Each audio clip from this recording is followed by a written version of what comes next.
Pukul 20.32, Sweet Seventeen yang indah. Itu babak baru hubunganku dengan dia. Setidaknya menurut versiku sendiri itu babak baru hubungan kami. Bukankah panggilan kakak jelas berarti lebih banyak dibandingkan panggilan om? Sayang, panggilan itu tidak seindah aku menghela napas panjang yang aku bayangkan. Hujan benar-benar menderas di luar. Tanganku dingin menyentuh kaca yang semakin basah bagian luarnya, terkena tampias air diterpa angin. Lantai 2 toko buku terbesar kota ini semakin ramai pengunjung. Orang-orang yang terjebak tidak bisa kemana-mana. Lampu-lampu dari bakal Town Square bekerlap-kerlip, kesibukan yang teratur. Warung-warung tenda semakin mengepulkan uap makanan yang mengundang selera. Lebih banyak pengunjung yang demi hujan ini perutnya terasa berbunyi. Lapar semakin lapar, tidak lapar jadi lapar. Aku benar-benar tidak lapar malam ini. Satu angkot biru berhenti di seberang jalan. 2 orang berloncatan buru-buru dari pintu depan, berlarian dengan menutupkan tangan di atas kepala. Meski jaraknya cuma 10 meter, dengan hujan seperti ini cukup sudah untuk membuat mereka kuyup bagian atas. Mereka hanya tertawa-tawa, tidak peduli basah. Lagi-lagi pasangan lainnya, sambil mengibaskan tangan dan pakaian, mereka menuju gerai fotokopian itu. Jadi sudah ada 3 mempelai di sana, hanya menunggu petugas yang akan menikahkan saja. Aku mendesis. Membalikkan badan lagi ke dalam ruangan, kuamati ruangan toko buku tersebut. Di sana, di tumpukan buku yang lainnya, segerombol remaja masih ramai berceloteh. Ah, masa remaja yang penuh dengan kisah, ribut memuja bintang luar negeri, ribut menggosipkan seseorang, ribut memajang foto pujaan, rusuh membincangkan gaya berpakaian, mode, dan tetek bengek remaja lainnya. Aku dulu tak pernah ribut seperti mereka. Aku seumuran mereka saat kembali lagi ke Singapura. Aku hanya sempat berlibur di Depok sebulan, dan di penghujung bulan itu, harus buru-buru balik lagi. ASEAN Scholarship menjamin 1 kursi di SMA terbaik Singapura. Beasiswa itu berlanjut, meskipun aku mengotot sampai mampus hendak melanjutkan sekolah di Jakarta saja. Dia pasti akan menolak mentah-mentah, dan karena aku sudah berjanji akan selalu menuruti semua kata-katanya, maka daripada berdebat, dengan sukarela aku berangkat lagi ke Singapura. Meskipun itu berarti 3 tahun aku tidak akan bertemu lagi dengannya. Bayangkan, 3 tahun, dia dan adikku mengantar ke bandara. Aku memeluknya lama, sungguh lama, dan dia membiarkannya saja. Tidak, dia sudah lama tidak mengelus rambutku. Entah apa alasannya, dia hanya tersenyum, berbisik tentang betapa bangganya ibu di surga. Dengan kaki lemah, aku kemudian beranjak pergi melangkah. Mendorong troli koperku menuju pintu masuk keberangkatan. Baru 2 langkah, tiba-tiba dia memanggilku. "Tania, tunggu sebentar." Aku menoleh, dia menepuk pundak adikku. Dede buru-buru mengeluarkan sesuatu dari kantong plastik yang tadi dipegangnya. Tadi sepanjang perjalanan aku bete bertanya kepada Dede, "Apa isi kantong plastik itu?" Dede hanya menyengir, "Surprise, Kak Tania, nggak boleh nanya-nanya." Isi kantong plastik itu kotak. Dia membuka kotak tersebut, sepatu. Ya Tuhan, aku tersentuh sekali. Sneakers, sama seperti yang diberikannya dulu waktu di bas kota. Ukurannya saja yang membesar. Tanganku gemetar menerimanya. Aku bertahan untuk tidak menangis. Mataku berkaca-kaca, memeluknya lagi. "Yi, dikasih sepatu kok nangis?" Adikku seperti biasa menyela dari samping, tertawa. Aku kali ini tidak melotot sebal kepada adikku. "Aku kan sedang terbaru, kami berhubungan lagi melalui chatting. Ada lebih banyak masalah aku laporkan, dan meskipun cara berpikirku jauh yang lebih dewasa, masalah-masalah tersebut tak jauh-jauh juga dari urusan remaja." Aku mengeluhkan satu cowok Singapura bertampang China Melayu yang selalu menggangguku. Namanya Johnny Chan, tampangnya seperti artis Hong Kong terkenal itu, namanya juga mirip, tetapi kelakuannya jauh lebih jahat dibandingkan penjahat kelas berat manapun. "My Belopa, itu berarti dia suka kau, Tania." Tapi aku kan gak suka dia. My Belopah, bukannya katamu cowok itu lumayan cakep? Tania, kok kakak belain dia sih? My Belopah, aku gak belain siapa-siapa. Memangnya kalian sedang perang, jadi harus dibela. Tania, kakak harusnya belain Tania. My Belopah, aku gak belain siapa-siapa. Tania, sudahlah. Gimana kabar Dede? Dia selalu begitu kalau aku mengadukan soal yang sama. Aku sering bete. Meskipun sebenarnya chatting seperti itu membuatku bisa menyampaikan banyak hal kepadanya. Jauh cakepan kakak, atau cowoknya kekanak-kanakan, nggak seperti kakak, atau mereka tuh cuma suka sesaat. Harusnya suka itu kan melalui proses yang panjang. Sayangnya, dia tak pernah mengomentari lebih lanjut hal-hal itu.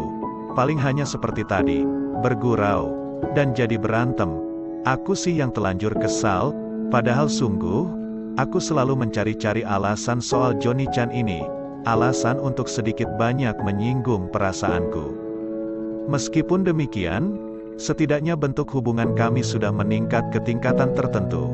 Pembicaraan kami bukan lagi antara anak kecil dan oomnya.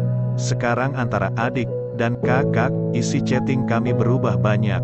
Meskipun aku tak tahu apakah itu berarti banyak baginya. Setidaknya bagiku itu sebuah kemajuan penting. Sejauh ini nama Kak Ratna tidak pernah disebut-sebut, dan aku malas bertanya. Buat apa? Chatting kami hanya melingkar bertiga. Aku, dia, dan Dede. Aku banyak bercerita tentang masa SMA yang berbeda. Tania, kemarin kami dipindah dari dorm. Di sini sekarang semuanya serba mandiri. My Belopah, Miss G masih ikut Tania? Enggak. Sekarang semuanya diatur Tania sendiri. Makan, biaya sekolah, repot. My Belopah, makannya masih di dorm dan sekolah. Kan? Masih. Tapi kita bisa milih untuk makan di luar. Tania kadang bete dengan makanan di dorm. Itu saja. Apa Tania makan di luar saja? Ya, asal kau makan tepat waktu. Tania, My Belopah, Tania, tenang. Kakak tenang saja, Tania sudah di perut Tania. Pasang beker My Belopah. Waktu berjalan lebih cepat daripada yang kubayangkan, tanpa terasa. Karena kesibukan sekolah, sebenarnya aku sudah jauh terbiasa dengan sistem sekolah Singapura yang super mandiri. Kehidupan di asramaku berjalan lancar. Dia masih rajin mengirimkan uang bulanan. Karena beasiswa bulananku lebih dari cukup, semua uang transfer itu tidak pernah kusentuh, kutabung. Chatting bersama dia dan Dede menjadi pengisi waktu luang yang baik. Dede juga rajin mengirimkan buku terbaru karangan dia. Sebagai balasannya aku mesti mengirimkan berkarung-karung Lego. Adikku juga bercerita tentang sekolahnya. Tahun depan Dede masuk SMP. Aku menyarankan ASEAN Scholarship. Dede tertawa dan berkata, "Halah, Kak Tania saja sebenarnya nggak mau kan? Ambil SMA di Singapura." Sekarang malah nyuruh-nyuruh Dede. Saat itu aku sungguh tidak menyadari kalimat adikku. Dede tahu urusan perasaan itu. Dede bisa menduga banyak hal, dan dia tidak keliru. Setahun kemudian, umurku 17 tahun, adikku 12 tahun, dia 31. Oh ya, aku lupa bilang, aku dan dia lahir di bulan yang sama. Dia tanggal 1, aku tanggal 31. Kata adikku sambil tertawa. Om Danar dan Kak Tania seperti lagu pembuka dan penutup. Dan kejutan, mereka berdua memutuskan berlibur ke Singapura untuk merayakan ulang tahunku. Sweet 17 ini, kata Om Danar, kita akan merayakan ulang tahun Kak Tania di Singapura saja. Minggu depan berangkat. Tapi acaranya di dorm saja. Om Danar paling benci kalau mesti pesta-pesta besar. Itu kalimat Dede minggu lalu dalam chatting. Aku sungguh tidak percaya dengan berita itu. Aduh, masa Dede bohong sih? Kak Tania tega banget nuduh begitu. Mana pernah Dede bohong? Dede melanggar janji saja nggak pernah. Om Danar bilang semalam. Adikku protes berkepanjangan saat aku bilang dia kalau bergurau jangan berlebihan. Kenapa Kak Danar nggak bilang langsung ke Tania? Hehe, emang sengaja nggak bilang, semalam Dede saja dipesan rahasia. Tapi Dede nggak tahan nggak cerita. Nggak sabar mau ke Singapura. Jalan-jalan, aku dan adikku tertawa riang. Semua ini benar-benar kejutan. Hatiku meluap bahagia saat menyambut mereka di Bandara Changi. Aku keliru. Ternyata tak perlu 3 tahun untuk bertemu lagi dengannya. Hanya 1 tahun 2 bulan. Hanya selama itulah aku harus menunggu untuk melihat wajahnya. Tinggiku sekarang 162 cm. Menurut buku yang kubaca, paling hanya bertambah 3-4 cm lagi beberapa tahun ke depan. Tetapi itu sudah ideal. Aku sudah sedagu dia, jauh lebih tinggi daripada Kak Ratna. Entahlah Kak Ratna sekarang ada di mana, tidak penting meski hanya untuk mengingatnya. Adikku seperti biasa berceloteh, ramai, bertanya banyak hal sepanjang perjalanan dari Bandara Changi menuju hotel. Mengganggu pembicaraan kami berdua, benar-benar mengganggu. Dede masuk sekolah dekat rumah, jadi, Kak Danar sekarang sendirian di rumah. Dia mengangguk, tersenyum lebar, mengangkat bahu. Maksudnya, bukan masalah besar, tetap bisa saling kontak. Kan setiap minggu ramai, kelas mendongeng Oom Danar hampir 50-an anak sekarang. Bahkan Oom ngajak 2 mahasiswinya untuk bantu cerita di sana. Dede menjelaskan santai dari kursi depan taksi. Adikku tadi mengotot pan, duduk di dan dia membiarkannya. Aku sih senang, jadi aku dan dia bisa duduk berdua di belakang. Aku menelan ludah, mahasiswi, sejak kapan, memangnya Kak Danar jadi ngajar lagi? Jadi, hanya di waktu senggang, ngajarnya cuma sebulan 2 kali. Nggak terlalu sibuk, dia berkata datar, menjelaskan, memperhatikan jalanan. Mahasiswinya cantik-cantik loh, Kak. Dede menyengir, aku baru menyadari bahwa adikku itu sudah remaja. Lihatlah komentarnya barusan. Namun, aku lebih menyadari hal lain dari kalimat Dede barusan. Mahasiswi, cantik-cantik. Aku menelan ludah, melirik dia yang masih takjub menatap jalanan Singapura yang bersih dan terawat. Kami tiba di hotel, tadi Dede mengamuk. Aku dan dia turun begitu saja dari taksi. Lah, yang duduk di depan kan kamu. Jadi yang bayarin kamu, dia berkata ringan, persis meniru cara bicara Dede. Aku hanya tertawa senang. Rasain, senang melihat adikku yang panik dan mengkal. Saat itulah tiba-tiba aku ingat, bukankah selama ini dia sedikit pun belum pernah jahil menggodaku seperti menggoda Dede, entah apapun alasannya. Dede merajuk sepanjang sisa sore, kalau begitu percuma Dede dapat uang saku. Tetapi itu tidak lama, dia hanya bercanda. Uang yang tadi dipakai adikku untuk membayar taksi diganti seluruhnya di kamar hotel. Malamnya kami langsung ke dorm. Teman junior high schoolku yang lagi-lagi sekelas denganku di senior high school. Aku sekarang kelas 2, sudah menyiapkan pesta sederhana di ruang tamu asrama. Beberapa temanku juga datang, termasuk si Johnny Chan itu. Mereka meniup trompet keras-keras saat kami masuk. Beruntung izin ribut malam ini sudah didapat dari ruang pengawas asrama yang galak. Lebih galak daripada Miss G lagi pula. Malam minggu ini peraturan di dorm lebih longgar. Menyanyikan lagu Happy Birthday, meniup lilin. Tibalah saat aku harus memotong kue ulang tahun kecil itu. Tahu aku akan memberikan potongan pertama kue kepadanya. Tahu seluruh ceritanya. Aku memang dekat dengan yangnya. Satu-satunya sahabatku di Singapura, sahabat baik. Teman-teman yang lain dengan norak justru berteriak, Johnny, Johnny. Dia hanya tersenyum, menggodaku ikut menyebutkan nama itu bersama teman-teman dorm. Dede hanya menatap kaku kerumunan aneh tersebut, dengan tampang, kenapa mesti teriak-teriak segala coba, hanya mau mengasih kue ulang tahun ini doang. Masalahnya, adikku memang terlihat paling kecil di antara yang lain. Aku tentu saja tetap menyerahkan kue itu kepadanya. Dia menerimanya sambil tersenyum, mendekap bahuku, mencium rambutku, menyenggol lenganku, menatap penuh arti. Johnny Chan menatap sebal di depan meja. Seluruh temanku bertepuk tangan, tertawa melihat muka masam Johnny Chan. Dede dengan santai tanpa banyak komentar mengiris sendiri kue bagiannya.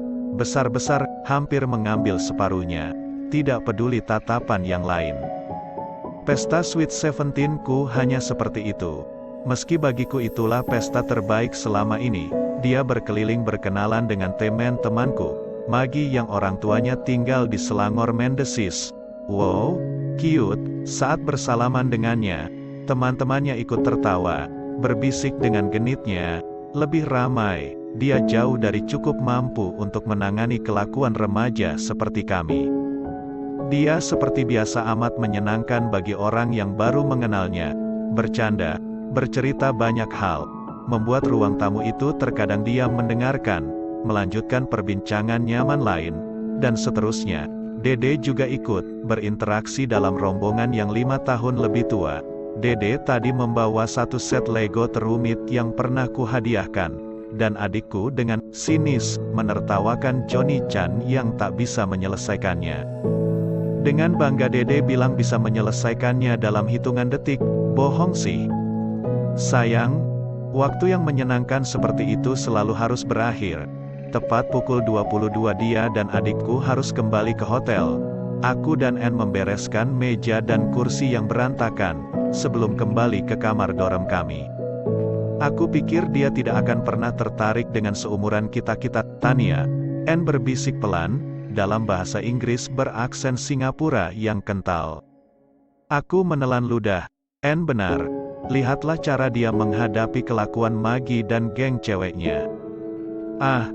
Tapi itu akan berbeda 2-3 tahun lagi, bila aku sudah menjadi mahasiswi, yang cantik dan pintar. Besoknya kami jalan-jalan, berkeliling dari satu shopping center ke shopping center lainnya. Dede sudah menghabiskan uang sakunya bahkan sebelum keluar dari toko pertama. Dia menolak mentah-mentah permohonan bantuan darurat tambahan uang saku Dede sepanjang jalan ke pusat perbelanjaan berikutnya. Nggak dapat uang saku 1 bulan ke depan nggak apa-apa deh. Please deh. Oh om. Moratorium utang lama deh. Dede mimlas. Menyebutkan istilah ekonomi yang mungkin didengarnya dari dia. Dede sekarang duduk di kursi taksi belakang bersamaku. Kapok mengingat kejadian kemarin. Aku tahu dia lagi-lagi hanya bercanda. Buktinya, saat Dede ingin membeli buku-buku di salah satu toko buku terbesar Singapura, dia hanya mengangguk, mengiyakan. Dari sini kita ternyata bisa lihat ke seluruh kota Singapura. Ya, dia berkata pelan kepadaku, toko buku itu memang terletak di lantai 10. Pemandangan yang baik, laut terlihat indah dari sini. Aku yang berdiri di sebelahnya mengangguk menyetujui. Tetapi jauh lebih asyik memandang dari lantai 2 toko buku di kota kita kok, aku berkata pelan. Kenapa? Dia bertanya, tersenyum. Aku gelagapan. Tentu saja karena tempat itu spesial bagiku. Di sanalah ku mendapatkan janji kehidupan yang lebih baik darinya. Di sanalah aku menatap masa depan yang lebih indah bersamanya. Dan di sana jugalah harapan-harapan itu muncul tanpa bisa ku mengerti perasaan-perasaan itu. Lebih asyik aja, aku berusaha menjawab secuek mungkin persis seperti gambar-gambar di komik Jepang itu lagi. Dia hanya tersenyum datar, merengkuh bahuku. Ini buku tulisan Om, kan? Dede mendekati kami yang berdiri di dekat tembok kaca tersebut. Dia dan aku menoleh. Dede menunjukkan buku tebal dalam bahasa Inggris. Ada kata, My Belopah, di sana. Aku tahu buku itu sudah diterjemahkan 6 bulan lalu oleh penerbit sini. Terjemahan yang buruk. Aku bahkan menemukan banyak kesalahan penerjemahannya. Benar-benar sembarangan. Dia mengangguk. Boleh Dede beli? Adikku membuka-bukanya. Memangnya bahasa Inggris kamu sudah lancar? Aku menggoda Dede. Adikku memasang wajah tersinggung. Aku tertawa melihatnya. Kami makan malam di Chinatown. Menunya bebek, dan bebek. Dede menyela terus sepanjang menunggu makanan itu siap. Lihat pantatnya saja nafsu makan Dede sudah hilang. Kenapa pula kita mesti makan di sini? Pindah saja deh. Oh om, Kak Tania aneh nih milih tempatnya. Tetapi adikku lupa omelannya. Langsung lahap dan terdiam seketika saat pesanan porsi besarnya tiba. Menyenangkan sekali makan malam itu. Duduk di sebelahnya. Menatap keramaian jalan. Lampion-lampion bergantungan, ekor-ekor barongsai menjuntai di atap-atap melengkung. orang-orang dengan pakaian khas Mandarin berlalu lalang di jalan. Pedagang kaki lima sibuk meneriakkan dagangannya, semuanya terlihat merah. Semerah hatiku, kami membicarakan pekerjaannya. Dia sudah naik pangkat lagi jadi GM marketing. Semudah itu, sekeren itu. Dede tak tertarik pembicaraan soal kantor. Adikku langsung banting setir pembicaraan tentang rumah yang hampir jadi. Kamarnya, Kak Tania, sudah jadi. Dede berlepotan bicara sambil mengunyah. Itu tak pernah dikabarkan Dede dalam emailnya, juga lewat chatting. Tapi belum dicat, nunggu Kak Tania, maunya, warna apa? Sebelum aku jawab, adikku sudah menyebutkan warna biru. Saat berbicara tentang sekolahku, sebenarnya sudah aku laporkan lewat email dan chatting kepadanya. Aku lebih banyak mengulang yang sudah aku sampaikan. Oh ya, usaha kue-kue ibu dulu sudah ada yang nerusin. Sama siapa ya? Oh om, aduh, aku lupa. Dede banting setir pembicaraan lagi semaunya. Sekarang bicaranya lebih lancar, bebek packingnya tinggal buntutnya, dan dia jijik untuk menghabiskannya. Dia menyebutkan nama Miranti, yang dulu membantu ibu membesarkan usaha kue. Aku tersenyum senang, ibu juga pasti senang mendengar kabar ini di surga. Kamu masih bikin kue? Dia bertanya padaku. Aku gelagapan lagi mendapat pertanyaan mendadak seperti itu. Sebenarnya tidak mendadak. Akulah yang merasa semua pertanyaan darinya datang tiba-tiba. Menggeleng, kenapa? Nggak kenapa-napa, lagi-lagi jawaban standar itu. Padahal sebenarnya, bukankah dulu aku pernah bersumpah, aku akan hanya membuat kue untuk dia, itulah alasannya. Kak Tania pacaran ya sama cowok China kemarin malam itu? Adikku bertanya iseng. Manuver Dede yang tak terduga. Aku melotot, hampir tersedak, melempar sumpit. Dede tertawa menangkapnya. Yi, kok marah? Orang cuma nanya kok. Enggak, Kak Tania nggak pacaran sama siapa-siapa. Dede menyeringai. Iya sih, Kak Tania kan memang dia hanya tertawa melihat kelakuan kami. Aneh. Jadilah kami 15 menit berikutnya terpaksa membahas soal konyol itu. Seharusnya nggak harus seimpulsif itu, kan? Maksud Tania, memangnya rasa suka bisa datang langsung pas first sight begitu? Kan bisa pendekatan baik-baik, memangnya di dunia sekarang pertanda-pertanda seperti itu masih laku? Sumpah, adikku waktu itu jadi lebih banyak bengongnya. Syukurin. Dede kan meskipun pembawaannya sok gede, tetap saja remaja berumur 12 tahun. Kamu benar-benar sudah dewasa, Tania, seperti yang diharapkan ibu dulu. Dia hanya menutup pembicaraan itu dengan kalimat, menyebalkan itu. Enggan membahasnya lebih lanjut. Aku mengeluh dalam hati. Aku hanya ingin mendengar pendapatnya soal itu, mengerti cara berpikirnya. Aku tak akan pernah tahu apa yang ada di benaknya jika pemahamannya soal itu tak bisa ku mengerti. Buku-buku yang ditulisnya tidak konsisten membahas hal itu. Terkadang amat serius, terkadang bercanda sekali. Yang aku tahu, dia sama sekali tidak percaya cinta pada pandangan pertama dalam setiap bukunya. Makanya aku bilang kata-kata itu tadi. Namun, dia tidak tertarik membicarakannya lebih lanjut. Jadwal pesawat pulang dia dan adikku ke Jakarta pukul 16 besok sore. Jadi sebagian kami masih punya waktu. Aku mengajaknya jalan-jalan di kampus National University of Singapore, NUS. Raihnya dari saku celana, melihat nama di layar sekilas, lantas berdiri permisi beranjak menjauh. Sejak kapan Kak Danar menjauh dari kita kalau terima telepon? Aku bertanya sambil menatap tajam adikku. Dede hanya menggeleng tak peduli. Dari siapa? Aku bertanya penasaran kepada Dede. Menyelidik, adikku pasti tahu semuanya. Paling dari pacar baru Om Danar. Dede santai sekali mengatakan itu sambil mengunyah daging sapinya. Aku mendadak kehilangan selera makan. Pukul 15 aku mengantar mereka ke Bandara Changi. Kejadian telepon saat makan siang tadi masih menggangguku. Aku kehilangan separuh keceriaan. Beruntung adikku banyak mengambil alih pembicaraan. Sebenarnya dia memang selalu mendominasi pembicaraan. Mulutnya persis seperti mitra liur. Kami dari Nus pulang menuju ke hotel, check out sebentar. Lantas buru-buru menuju bandara, tidak lama, langsung menuju lobi keberangkatan. Aku memeluknya masih dengan sisa perasaan tak nyaman.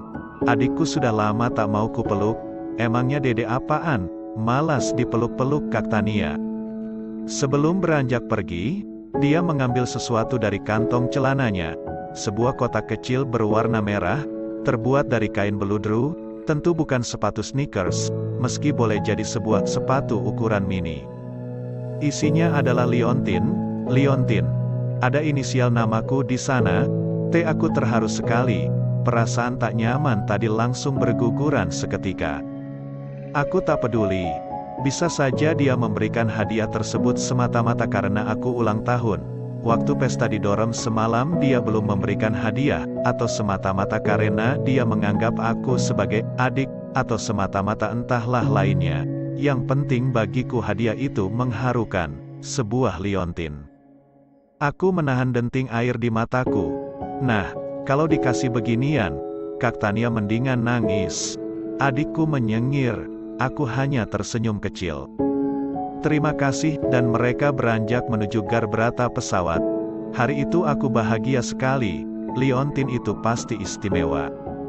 Mending kemana gitu? Ngapain jalan-jalan ke kampus? Kayak nggak pernah aja.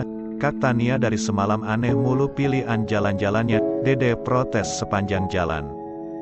Aku cuek tidak memperhatikan Dede. Kami berjalan dan duduk-duduk menghabiskan waktu di sepanjang taman, melihat serombongan mahasiswa bertampang Cina Melayu yang sedang bermain American football di lapangan. Tubuh mereka terlalu ringkih untuk saling bertabrakan. Saat lewat lapangan basket, dia menyempatkan diri bergabung bermain bersama mahasiswa. Aku tak pernah tahu dia jago main basket. Sekitar 15 menit dia bergabung dengan mahasiswa-mahasiswa itu, menggulung baju lengan panjangnya, ikut mendribel bola, tangkas dan cepat, melakukan 3 kali syuting yang sempurna. Aku berteriak menyemangatinya.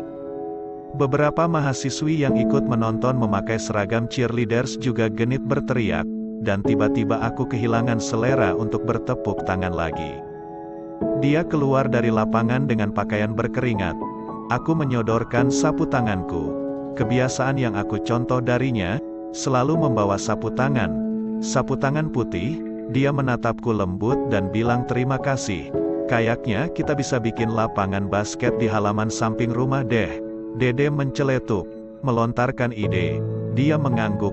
Jarang-jarang adikku punya ide yang bagus. Kami makan siang di kantin mahasiswa. Dan saat sibuk makan sambil berbincang, telepon genggamnya berbunyi. Dia meraihnya dari saku celana, melihat nama di layar sekilas, lantas berdiri permisi beranjak menjauh. Sejak kapan Kak Danar menjauh dari kita kalau terima telepon? Aku bertanya sambil menatap tajam adikku. Dede hanya menggeleng tak peduli. Dari siapa? Aku bertanya penasaran kepada Dede. Menyelidik. Adikku pasti tahu semuanya. Paling dari pacar baru Om Danar. Dede santai sekali mengatakan itu sambil mengunyah daging sapinya. Aku mendadak kehilangan selera makan. Pukul 15 aku mengantar mereka ke Bandara Changi. Kejadian telepon saat makan siang tadi masih menggangguku. Aku kehilangan separuh keceriaan. Beruntung adikku banyak mengambil alih pembicaraan. Sebenarnya dia memang selalu mendominasi pembicaraan. Mulutnya persis seperti mitra liur. Kami dari Nus pulang menuju ke hotel, check out sebentar. Lantas buru-buru menuju bandara, tidak lama, langsung menuju lobi keberangkatan. Aku memeluknya masih dengan sisa perasaan tak nyaman. Adikku sudah lama tak mau kupeluk, emangnya Dede apaan, malas dipeluk-peluk Kak Tania. Sebelum beranjak pergi, dia mengambil sesuatu dari kantong celananya, sebuah kotak kecil berwarna merah, terbuat dari kain beludru, tentu bukan sepatu sneakers, meski boleh jadi sebuah sepatu ukuran mini. Isinya adalah liontin, liontin. Ada inisial namaku di sana. Aku terharu sekali, perasaan tak nyaman tadi langsung berguguran seketika. Aku tak peduli. Bisa saja dia memberikan hadiah tersebut semata-mata karena aku ulang tahun. Waktu pesta di dorm semalam dia belum memberikan hadiah, atau semata-mata karena dia menganggap aku sebagai adik, atau semata-mata entahlah lainnya. Yang penting bagiku hadiah itu mengharukan, sebuah liontin. Aku menahan denting air di mataku. Nah, kalau dikasih beginian, Kak Tania mendingan nangis. Adikku menyengir, aku hanya tersenyum kecil, terima kasih, dan mereka beranjak menuju garbrata pesawat. Hari itu aku bahagia sekali. Liontin itu pasti istimewa.